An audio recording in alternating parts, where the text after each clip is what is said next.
Hello everyone, welcome to the design of the column. During the previous video we calculated the actual load of the column and it's found to be 444.95 kilonewton. I'll round it off to 445 kilonewton. These are the loads that this load came from: the beam 3-meter span, beam 2.5 span, and the slab, the superimposed load, and the live load. Total of that is 445 kilonewton. Here's the column looks, the interior column, and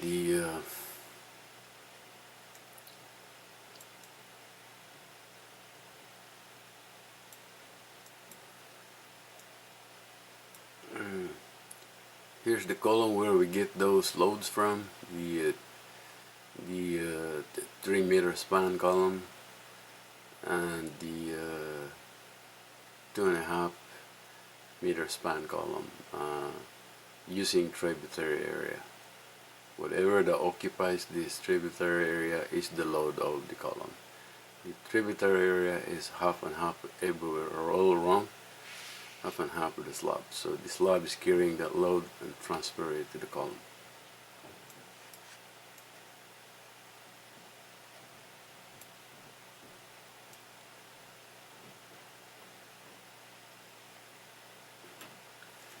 Here's a diagram floor by floor of the building strip from the interior column.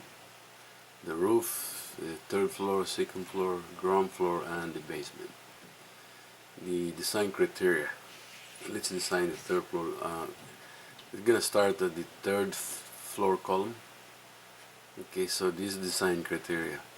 PG is the gross area of the steel reinforcement, and the ACI code 10.9.1 limited the use of the steel reinforcement to be only ranging from 1% to 8%.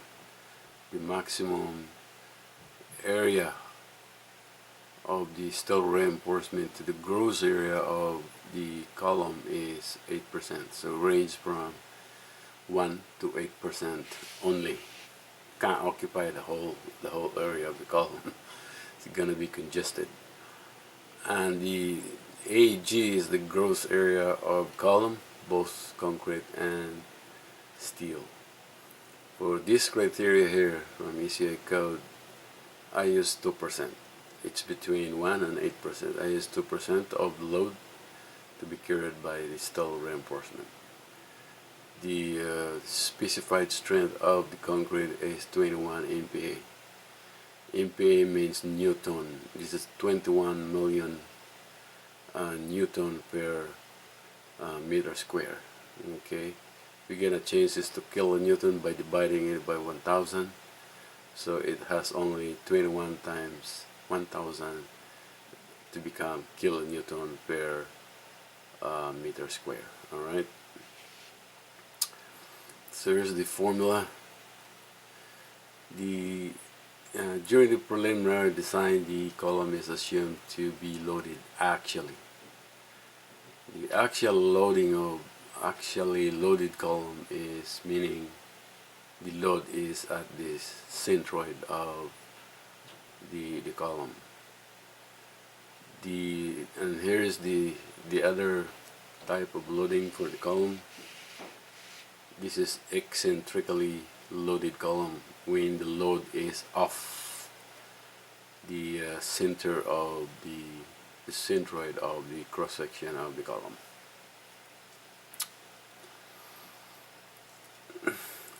That's why we have their actual load total is 445 kilonewton. Okay, now here's the formula that we're gonna use. The total actual load is equal to 0.85 area gross times 0.25 ipsi prime, the 21 MPa times 40% of the steel strength times the percentage of occupancy of steel to the gross area of the column. You may wonder why there is 0.25 and 0.4 is 0 here. This is 40% and this is 25%. According to the ECI code, this is the full strength of the this is the ultimate strength of the cross-sectional area of the column. The ECI code is introduced this is the factor of safety, 25% of concrete strength plus 40% of the steel strength. And there's another reduction factor after you solve this. It's 0.85 for all of them. Here's the reason why there is a 25% and 40% reduction factor of the proof why we need a factor of safety of 25% for concrete and 40% for steel. I examined this formula for a long time. I was wondering why there is, and then I found it's a factor of safety. So what happened now if you use the whole strength of the ultimate strength of the cross-sectional area of the column without the reduction factor, this is what will happen. Okay, we're gonna calculate without the 25 and 40%, the full strength. Okay, this is what happened. Okay, the total actual load is equal to 0.85 AG times 21 times 1000 to become this, the MPa to become kPa. You divide it by 1000 because MPa is Newton per meter square. So this is 21 million. Okay, so you divide it by 1000, you multiply by 1000 plus 400 full strength again, okay, times 1000 times the percentage of 2% of the steel reinforcement is equal to 445 divided by 24,650. The total gross area of the column is 0.0181 square meter, and since B is equal to D for square column, we take the square root of that 0.0181, the square root of this. The square root of 0.0181 is equal to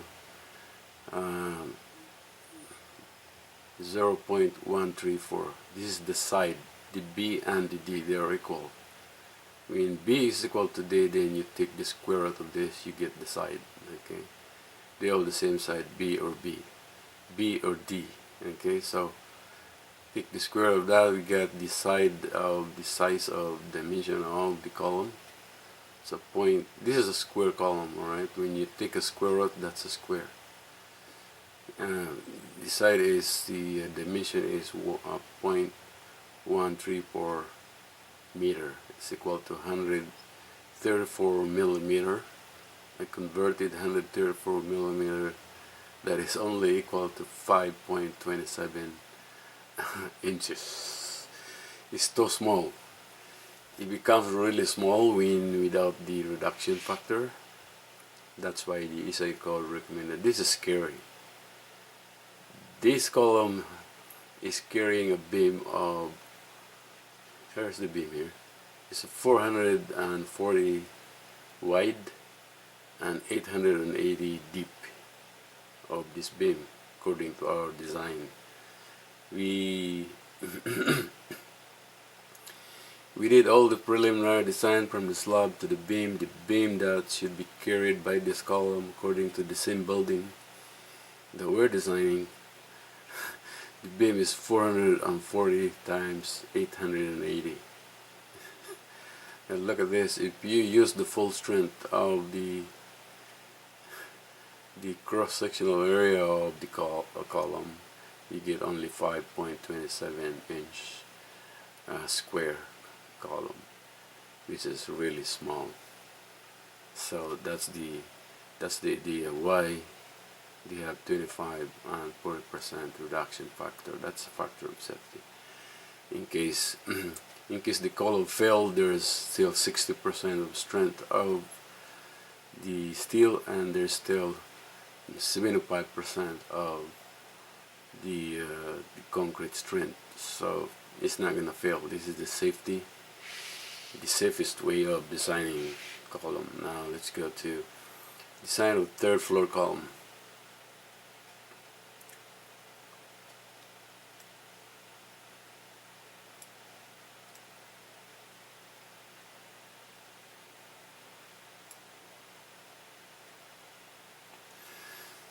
Instead of the third floor column, the formula is 0.85 AGA 2025 FC plus 0.4 FY times the percentage of the steel reinforcement.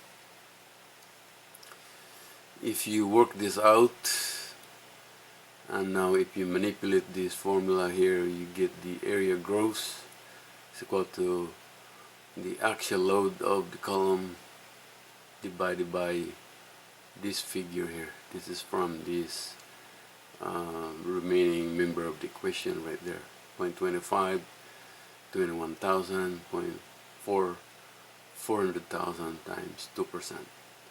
So this is the divisor of the axial load that we get every floor. Okay, every load should be divided by 7182.5 to get the area, gross area of the column. Okay, now let's start the third floor column. Consider 2% of the steel reinforcement, the gross area of steel reinforcement. Substituting values from the formula, PT now is equal to 0.25 times 21,000 plus 0.4, 400 times 1,000 times 2%. You work all this out, equals to 445 divided by 7182.5. The gross area of the column is 0.0619 square meter, but B is equal to D. So when you design a square column, you take the square root of this whole area, you get the side dimension, the B and the D. Right here, B and the D. They're square, so they're the same. So take the square root of that, you get 248 meter. So change that to millimeter and divided by 1,000. Change it to the millimeter is equal to 250 millimeter by 250. It'll round it off to be exact, 250 millimeter times 250 millimeter square column as the third floor column. Okay, now we have the first column, the third floor column.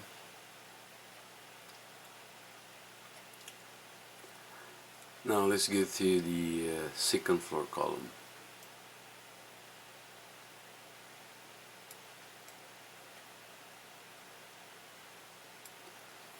We designed that third floor column based on the load on the roof. This column carried that load there. Okay, so we designed that third floor column. We get 250 by 250 millimeter. Okay, now let's go design the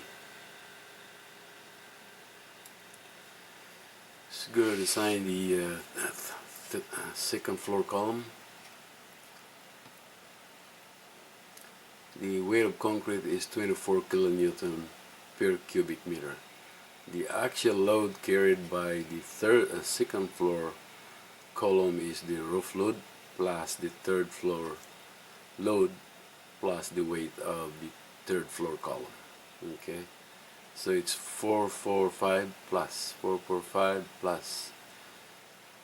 This is the volume of. This is the calculation of the weight of the column. The column height floor to floor is 2.8, okay, meter. So 0.25 times 0.25 times 2.8, that's the volume, and the weight of concrete per unit volume is 24 kilonewton per cubic meter. So these two equals 890 plus, and the weight of the one column is 4.2 kilonewton. Total actual load for the second floor column now is 894.2 kilonewton, and 894.2 kilonewton divided by the strength of the cross section is equal to 0.124 square meter. Again, but this is a square column, so you take the square root of 1.124, take the square of that, you get the dimension 352.352 meter, and you round it up to 360 millimeter to be exact. So adopt 360 by 360 millimeter as the second floor column. Okay, here it is now.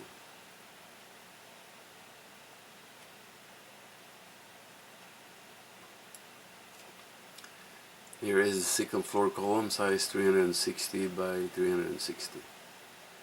Okay, we designed these two columns now. This column carries that floor there.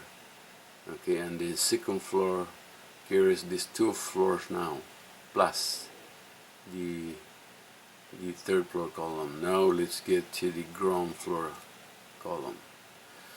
The ground floor column carries 1, 2, 3 floor loads plus the two column weights. So therefore the ground floor column, the actual load for the ground floor column is equal to the roof load plus third floor load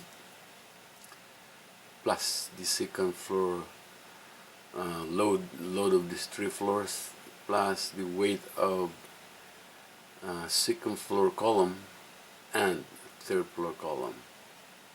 All of that is, so there are 1, 2, 3 floors, 1, 2, 3 for the ground floor. This is the ground floor column carrying all these loads here. Alright, so 445 times 3 plus the weight of the third floor column, 4.2, plus the weight of the second floor column is 8.7.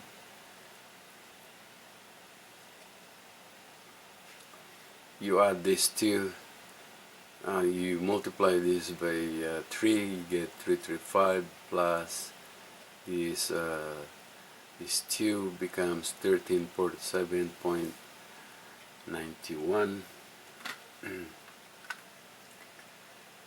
1335 plus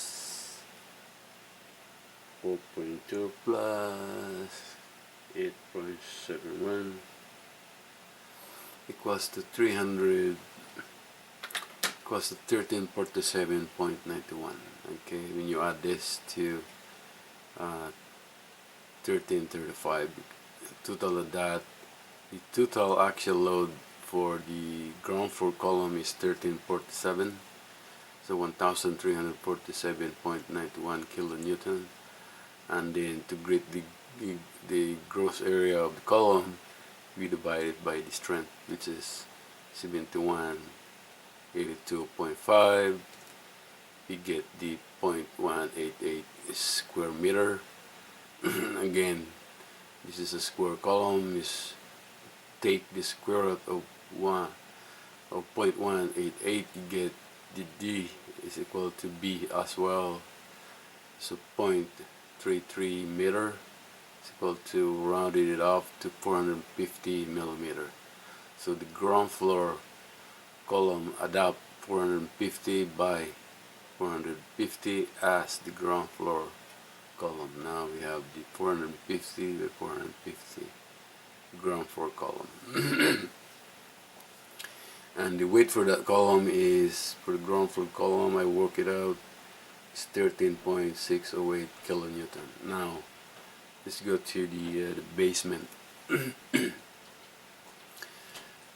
So here's the 450 and 450 columns right here on top. And now let's get to the basement column. The basement column is carrying 1, 2, 3, 4 floor loads. Okay, so we just multiply it by 4 and 3 columns, 1, 2, 3, third floor, second floor, and ground floor. Okay, third floor, second floor, and ground floor.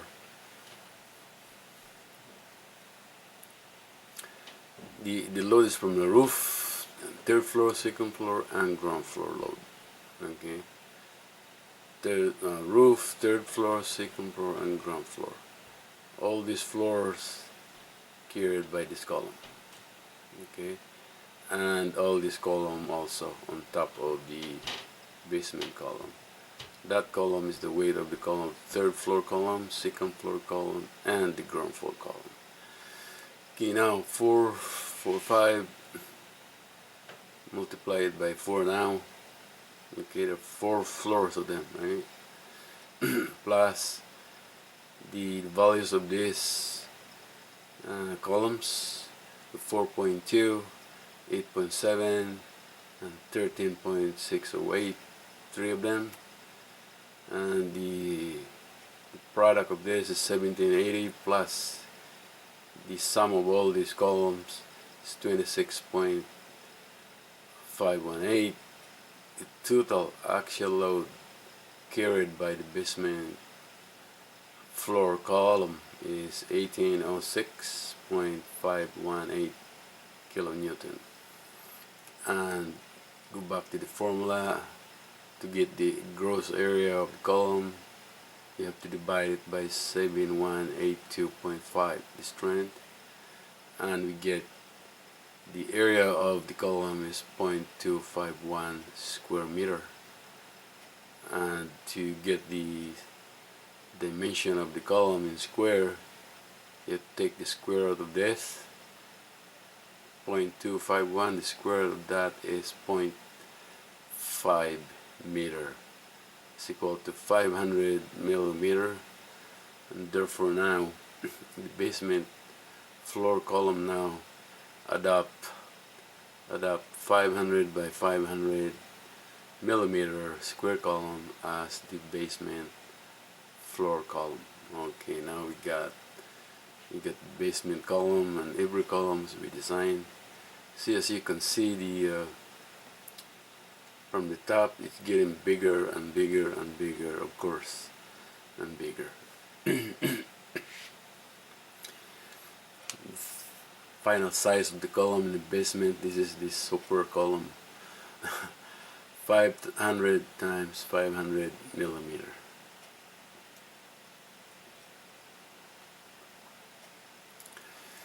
Now the total foundation load is equal to 1, 2, 3, 4.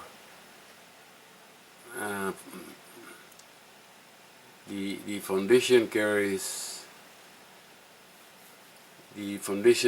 all these loads here. The 4 floors. The basement floor is not included because the basement floor slab is not framed to the column. It is considered a slab on grade. Okay, it's on the ground. There's bituminous and gravel around here. That slab is sitting on that. It's not framed to the column. It's framed to the column, then the column carries that. But it's a normal practice. They even cut a construction joint right here. between the column and the slab on the basement, okay, to separate the slab from the column. So therefore the total foundation load is the 4 floors, okay, and all these 4 columns, the 4.8 and the 8.7, the second floor, and the third floor, the ground floor is 13.6, and the final column in the basement is 16.8. You sum all this up, is 43.308, and you multiply this 445 times 4 equals 1780 plus 43.308. Final and total axial load for the foundation is 1823.308 kilonewton. Soon we're gonna design the foundation as well on the next video, and I think that's the end of the video, and thanks for watching, and don't forget to subscribe. Here's the detail here, the reinforcement. When you change the size of the column, you have to bend it inward, okay, and then continue. The projection of this from the top of the slab is